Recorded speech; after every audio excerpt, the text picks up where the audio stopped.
Merci Eva Sas sur votre proposition. Moi, je la trouve évidemment bienvenue, pile au bon moment, je dirais, pour deux raisons. La première, je reviens un peu au propos de Gabriel Attal, l'autre jour auditionné dans la commission d'enquête que nous organisons en parallèle de nos commissions des finances, et qui regarde les années 2023 et 2024 et dit que la question n'est pas une hausse des dépenses publiques, mais le fait que les recettes étaient moindres que prévu. Donc à la réponse, qu'est-ce que vous avez fait? La réponse a été de dire, nous avons baissé les dépenses. C'est-à-dire qu'il admettait lui-même que la question n'était pas les dépenses, mais les recettes. Et donc il nous a même eu cette phrase assez extraordinaire de nous dire, tous les jours, j'ai consacré tous les jours de ma mission de Premier ministre à chercher les réponses à baisser. Bon. Moi, j'ai l'impression que, de manière logique, quand on a un problème de recettes et que c'est ça qui crée manifestement les déficits, l'autre jour, il y avait l'économiste Ecal qui était là pour le rappeler, on doit peut-être chercher avant tout, d'abord, du côté des recettes, tous les jours, à savoir comment on pouvait augmenter ces recettes. Bon. Et cet exercice, je vous rappelle qu'il a quand même été... il a quand même eu lieu en séance de l'Assemblée, dans la discussion de la partie 1 du budget, où des amendements ont été majoritaires, issus principalement de groupes du NFP.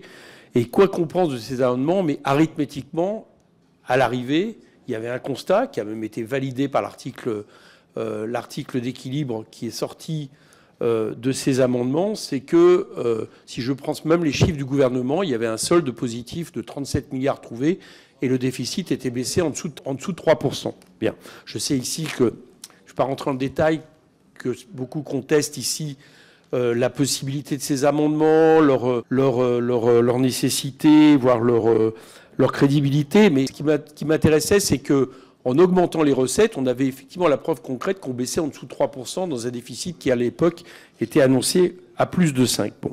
Et de ce point de vue-là, parmi ces amendements, il y avait cette taxe qui, manifestement, est quelque chose qui peut faire consensus, puisque le gouvernement dit qu'il réfléchit à une taxe sur le patrimoine.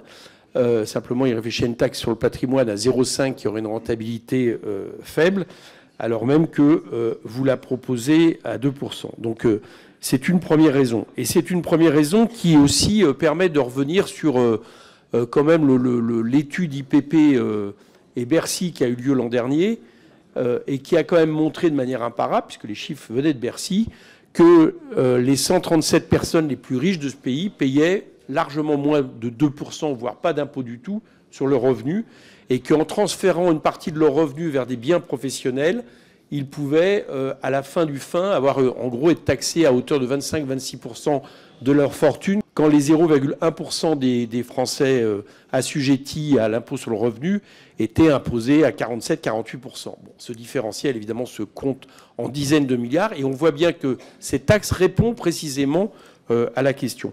Et puis la deuxième raison pour laquelle elle est bienvenue, c'est quand même quelque chose qui devrait, au-delà de nos couleurs politiques et de nos convictions économiques et idéologiques, tous nous insupporter, c'est-à-dire le chantage récemment fait par quelques-unes de ces personnes qui, je viens de le dire, échappent largement à l'impôt. Je pense notamment à Bernard Arnault sur le chantage au départ. Si la moindre taxe, même légère, leur était imputée, avec des chiffres en plus farfelus, sur une augmentation de 40% de leur imposition, ce qui me fait dire que je ne l'ai pas fait jusqu'à maintenant. J'ai cru qu'il était assez inquiet que je le fasse et pour ça avait demandé le classement de ces déclarations fiscales en secret défense.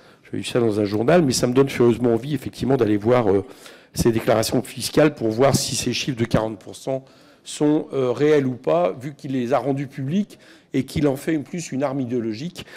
Il n'y a pas malheureusement que Bernard Arnault. Bon, je dis que ça devrait tous nous irriter parce que je pense que les uns et les autres, nous considérons que chacun doit payer de manière juste et équitable les impôts qu'il doit à la nation et à l'effort qu'il doit à la nation, et que faire un chantage au départ à l'étranger me semble plus que problématique. Donc, pour toutes ces raisons, je trouve que cette PPL vient au bon moment, d'autant plus que, et je termine là-dessus, j'ai entendu Éric Lombard présenter le projet de loi de finances 2026, où il explique il confirme que les taxes exceptionnelles ne seront pas prolongées de plus d'un an sur les grands groupes et sur les ultra-riches, que ce n'est pas sur cette piste-là qu'il ira pour réduire le déficit, mais bien sur la question des dépenses publiques.